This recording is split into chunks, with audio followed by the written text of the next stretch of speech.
Hey guys, what's up? This is Andy Frisella, and you're listening to the MFCEO Project podcast. 16 years ago, me and my business partner Chris started a company called Supplement Superstores with $12,000 we earned from striping the stripes on parking lots, and now we do annually over $100 million a year in business. You're listening to the first episode of the MFCEO Project, and I started this podcast basically for three reasons. One, to mentor people who don't have mentors. I feel like there's a lack of quality mentors out there, and it's something I want to do to give back. Two, I wanted to motivate people in a real authentic way. You're not going to hear a bunch of Care Bear bullshit and rainbows and butterflies and cupcakes. You're going to hear the reality of business, the reality of motivation, and some of you aren't going to fucking like it. So let's get that out of the way. And number three, I've got a passion for motivating and helping people. You know, I've been very fortunate in my life. I've been surrounded by good people. I'm very, very blessed in the way that my life goes, and I want to give back as much as I can. So my main motivation here is to help you guys realize what it takes to A, be successful, B, stay self-motivated, and C, hopefully for you to give back to others as well. Joining me in the studio today is my co-host and good friend, Vaughn Kohler. Say hi, Vaughn.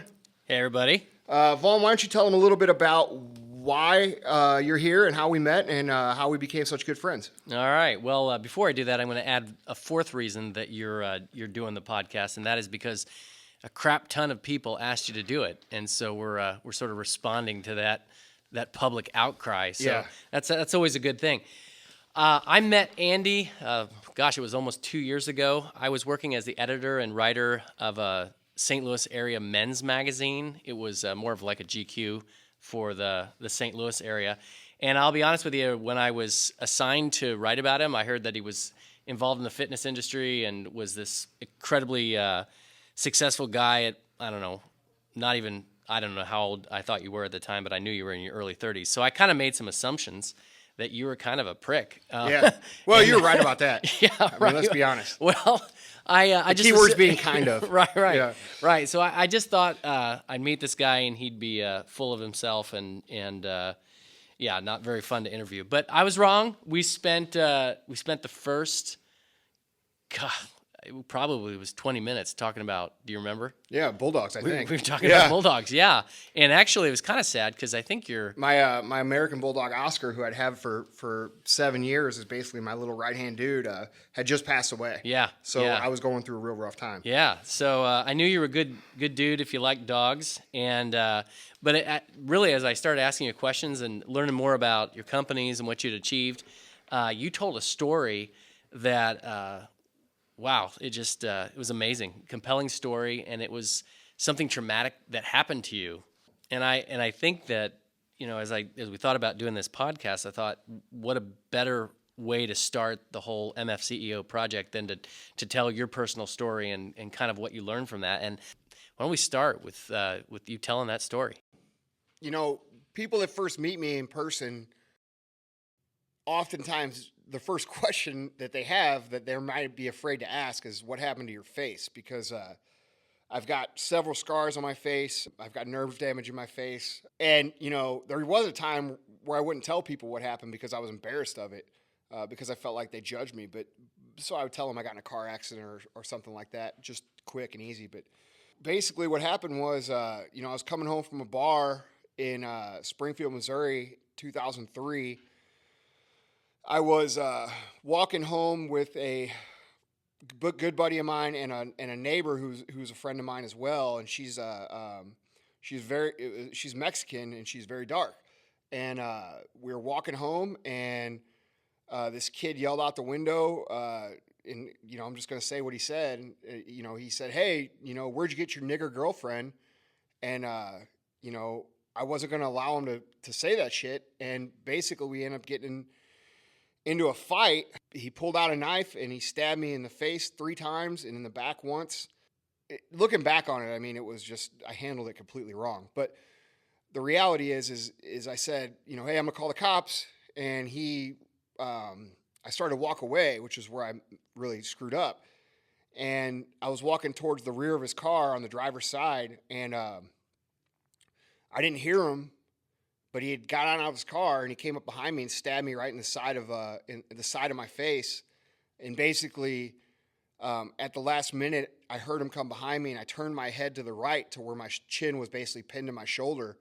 And instead of stabbing me in the throat, he stabbed me right in the side of my jawbone. And, you know, I didn't realize that I had been stabbed. I turned around and I punched him, and we got in a fight. And I still didn't realize that he was stabbing me. I thought he was punching me. And because it happened like so fast. There was a couple things that he had done prior to that. One of them beating a kid with a baseball bat like 3 weeks earlier, and the cops didn't prosecute him. They were waiting to press charges. Had they pressed charges, you know, this whole thing wouldn't have happened. But, you know, that's all here or there. And you know, the good thing is you know, he stabbed me, and when I finally realized that I was being stabbed, was I started choking on my own blood. And because I was bleeding so much in my face and I was trying to breathe, I was breathing it in. And so I started choking on my own blood, and I fell down on the ground. And I remember him looking at me, and like his face, like it was like, holy fuck. Like almost like he didn't realize what he just did. And he ran. But the good thing I was getting ready to say a second ago was that there was a cop. His name was Neil McCamus. I still remember his name. Actually became a pretty good buddy of ours, of mine and Chris's, my business partner. But I haven't seen him in a long time. But anyhow, he was watching the whole thing unfold from like the next parking lot over. So there was like a street in between where we were. And, you know, it happened so fast, there's nothing he could have done. But he saw the whole thing. The guy got in his car, drove away. Neil went and pulled him over. They got the knife. And basically the case went to court, you know, because of everything, having that witness and everything. But yeah, man, you know, I basically, I fell down on the curb. I was breathing in my own blood, you know, because the cop had seen what had happened. The ambulance was on its way. When the ambulance got there, you know, I didn't realize how bad it was. And I basically told him, you know, that I didn't want service, or I refused attention. And, you know, then a couple of my buddies had walked up, because I was literally right down the street from where I worked. And they're like, dude, you got to go. And the last thing I remember is being in the ambulance, because blood was just pouring out. And the last thing I remember is being in the ambulance and the girl in the ambulance, like, telling the driver that she couldn't stop the bleeding and didn't know what to do. And then I fucking passed out. So anyway, I went to the hospital. I ended up getting 160 stitches, most of them in my face. Ended up with total nerve damage on my left side, your right side, if you're looking at me, of my face, where I really can't feel anything on that side of the face. I can't move my face. And then, you know, long story short, he ended up getting some prison time. He got 40 years. He got paroled after 3.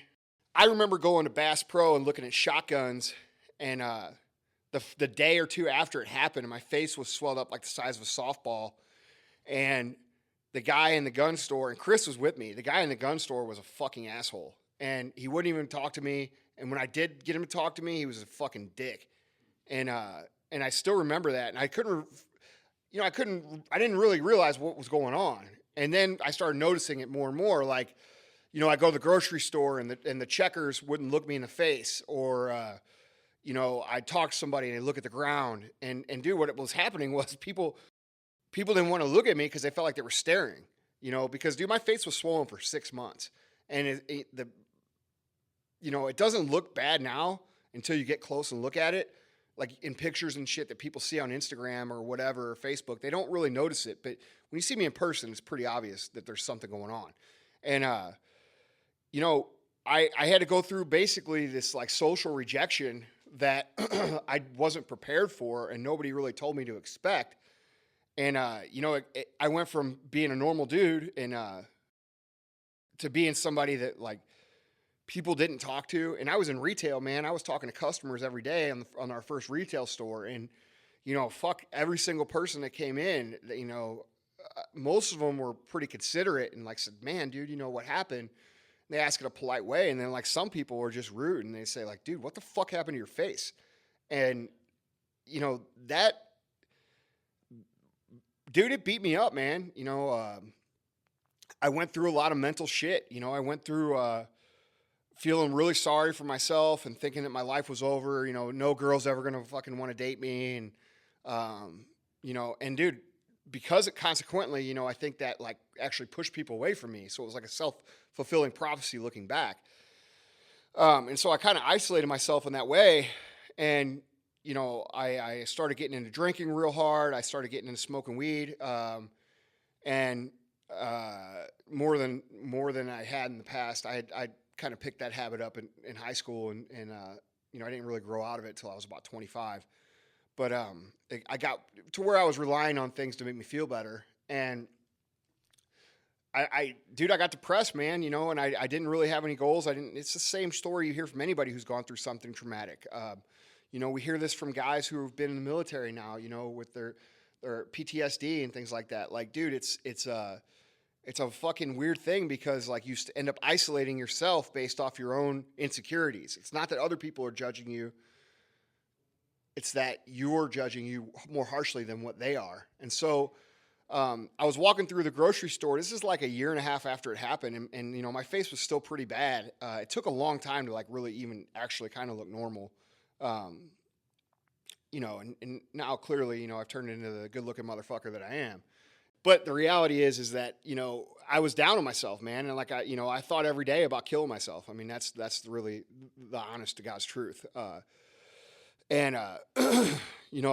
It took I was very fortunate, and I feel that like this happened for a reason. But I was walking through a Price Cutter grocery store, and I was like going through getting groceries and stuff, and I came to the end of an aisle, and I bumped somebody's cart coming around the other corner, like coming towards me in the aisle, and I was like, I didn't. When you're in the grocery store, I mean, how often do you really look at somebody's face? I was kind of like, oh, sorry, blah, blah, blah. And I looked up, and it was like this. I couldn't really tell if it was like a man or a woman because her face was burned so bad that like I couldn't even see like or tell if it was a man or a woman. And I'm like, oh, I'm so sorry. And I looked away, the same shit that had been happening to me. And she looks at me and she goes, man, what happened to your face? And like, I remember like just dying laughing, and like she was laughing, and she obviously got the fact that like people do that shit, like, and we had a conversation for like 10 minutes, man, that honestly changed my whole life, and put things into perspective. Because here I have this woman who she ended up, what she had been in was a plane crash. And she lived through the plane crash when everybody else died. And it was like a small plane, like the 4 people died and she lived. And she got burned, terribly. And basically, she told me her story and we talked, and she knew what I was going through, and we talked about that. And dude, I walked out of that store fucking cured.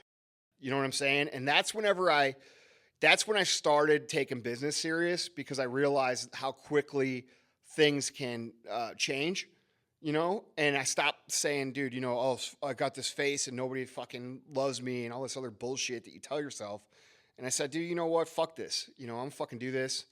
And I did it. And we're doing it. This whole thing is what's taught me that there's always 2 sides to every coin. And, the thing is now is like, that's how people remember me. So I started figuring out that like when I went to these trade shows, like I go to the Arnold Classic or the Olympia or these Europa shows that I go to every year, when nobody really knew who we were, people remembered me because they remember me as like the dude with the scars on his face. And dude, that's cool. It's something that, I took that was a huge thing that most people would, including me, had that not happen to me, would curl up in a ball and let life just fucking destroy you. And I turned it into something that like is like a calling card now. I mean, to the point where like, dude, I own a fucking Lamborghini. The license plate says Scarface on it.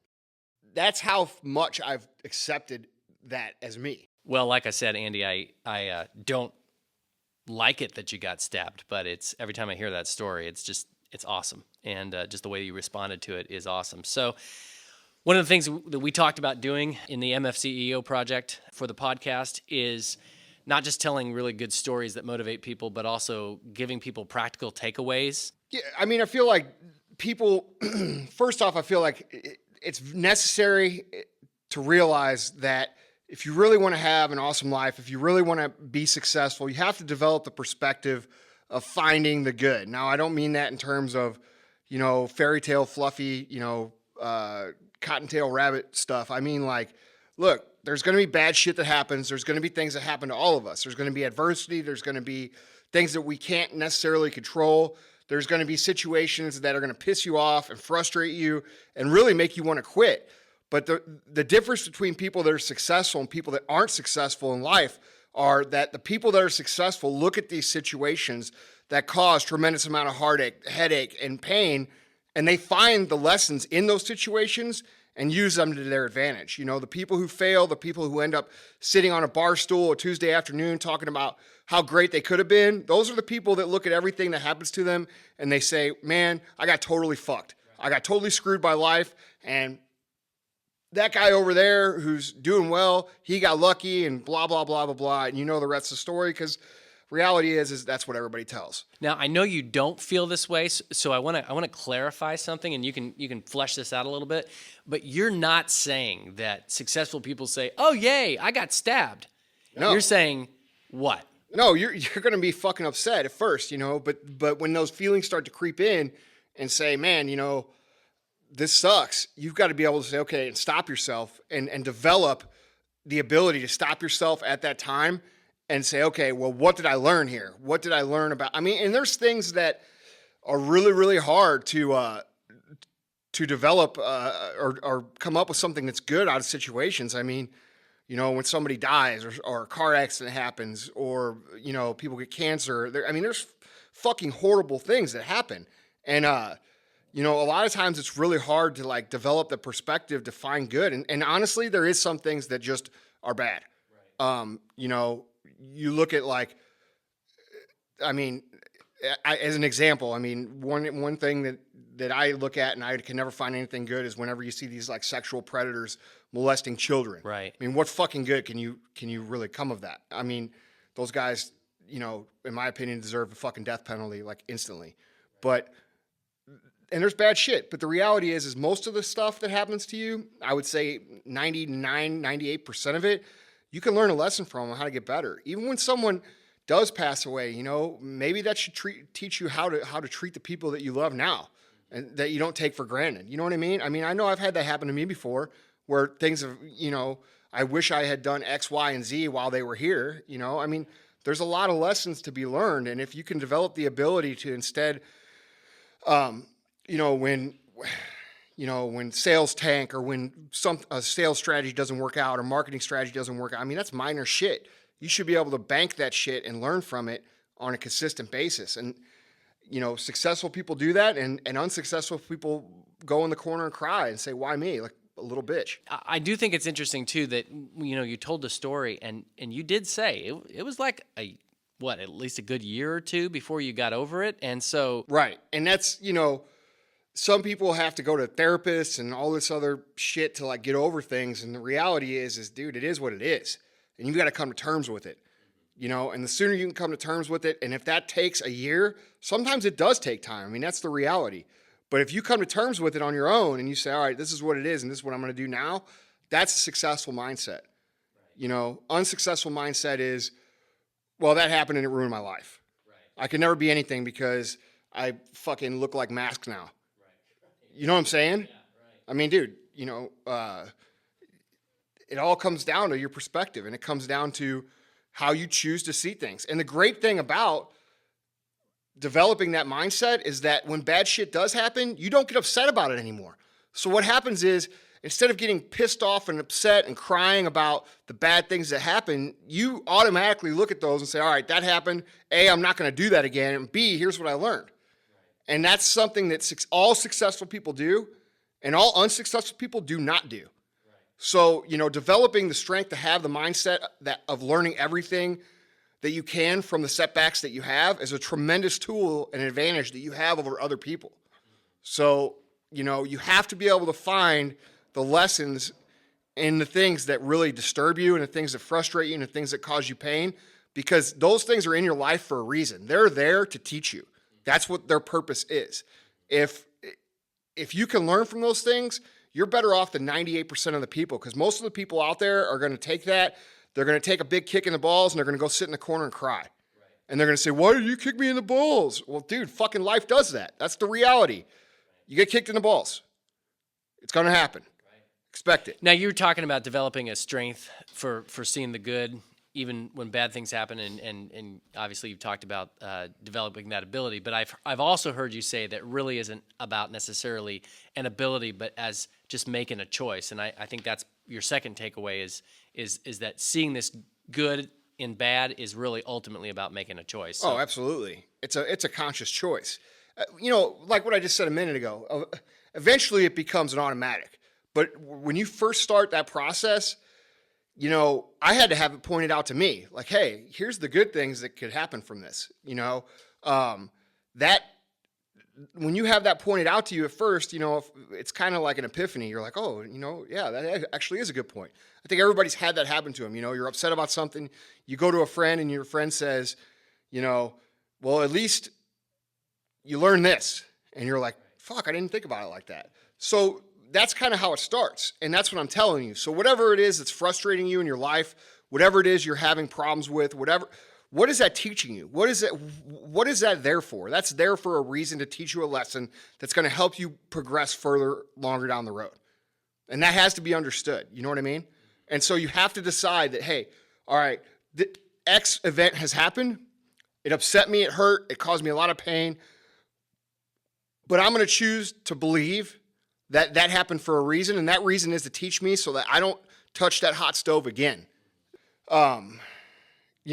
Basically, adversity is all in your life for a reason. It's to make you stronger. People that are strong will get stronger from adversity. People that are weak will quit. And that's it.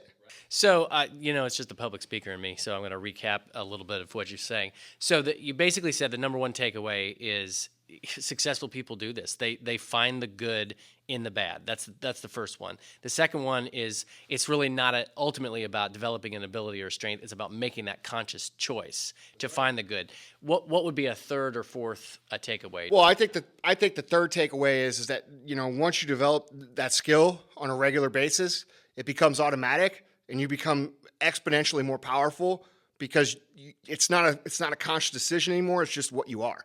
Right. When bad things happen, you automatically say, all right, I did this. You don't look at it as like this act of God that is there to punish you. You start looking at it as like, all right, good. I'm not going to make that mistake again, and we can move forward. And instead of it costing me $1,000 today, like it did today, I'm glad it happened, because it would cost me $10 million 10 years from now. Right. And that's what you have to look at. In at least a business sense. Life sense is the same thing. If you're having trouble with your girlfriend and you're having relationship issues or something, and let's say you're a young man, and you guys don't get along, and this and this and this and this, dude, be lucky that you, instead of getting upset it didn't work out, be glad that you didn't fucking marry her and it ends up costing you half of your shit when you're 30 years old and you're miserable, or 40 or whatever. I mean, you got to admit, some of that is a product of getting older and learning that. I mean, I'm ashamed to say I took almost 7 years to get over a girl. Dude, I think we've all been there. I mean, let's be real. I mean, whether guy or girl listening, let's be honest with ourselves. None of us are that Rico Suave where we haven't been hurt pretty bad by a relationship situation. But it's kind of crazy, because when you're in that situation, you just assume, oh, there's no way that it's going to be better. Right. And how dumb is that? It's always better. It's always better. It's always better. Yeah, no matter how bad you hurt and how much you think it's not going to be better next time, it's always better the next time. Right. And that's it's just the way the life works, man. You know why? Because you subconsciously learn those lessons and you don't fucking go out with somebody like that again. Right. Exactly. I mean, whether you want to admit it or not, as soon as that person starts showing those characteristics, you're like, you're out next time. You're like, fuck that. Yeah. So we're on the very first episode of the MFCEO Project. You thought you were just going to get great advice about entrepreneurialism and motivation, but you're also getting love advice. So, so Andy's Dr. Love, Dr. number 1 and 2 here. So, anything else you want to take inventory of the quote unquote bad shit that's happening to you right now? Take inventory of the things that you're frustrated about, and instead of being frustrated, take a piece of paper out and write down physically like what can I learn from this? What is the upside, and how can I use this to my advantage? And it changes your perspective. Instead of being frustrated, now you're like, okay, it basically like takes a weight off of your shoulders. So try doing that. See how it makes you feel. And when you're in a positive mindset and you have that pressure off you, it's a lot easier to do the things you need to do because you're not dwelling on the negative. Yeah. You know, I like it. That's your homework for the School of MFCEO. Yeah. All right, listen, as we do the MFCEO Project podcast, I know that Andy wants to hear from you. So if you have questions for him or if you want to give a shout out, follow him on Instagram at Andy Frisella. That's Frisella, Andy Frisella. And you can follow me if you want. I'm a whole lot less interesting than Andy is. It's just at Vaughn Kohler. You can also visit our website, www.themfceo.com. And there'll be a place where you can ask Andy questions. Guys, bring me your questions. I get asked a lot on Instagram. It's hard to respond there because, honestly, it just is a fucking pain in the ass typing on the phone. I'd rather answer your questions here through the podcast. So if you have questions about, your business, different aspects of business, any aspects of how to perceive motivation or basically anything, just hit us up with an email and we'll try to get to it here on the show. All right, guys, thanks for listening to the first episode of the MFCEO Project. We're going to try to bring you some fresh advice, none of this stuffy suit and tie stuff that you're going to get anywhere else. Thanks for checking us out, this first episode of the MFCEO Project. If you thought it was good, tell your friends, and then we'll talk to you next time. See ya.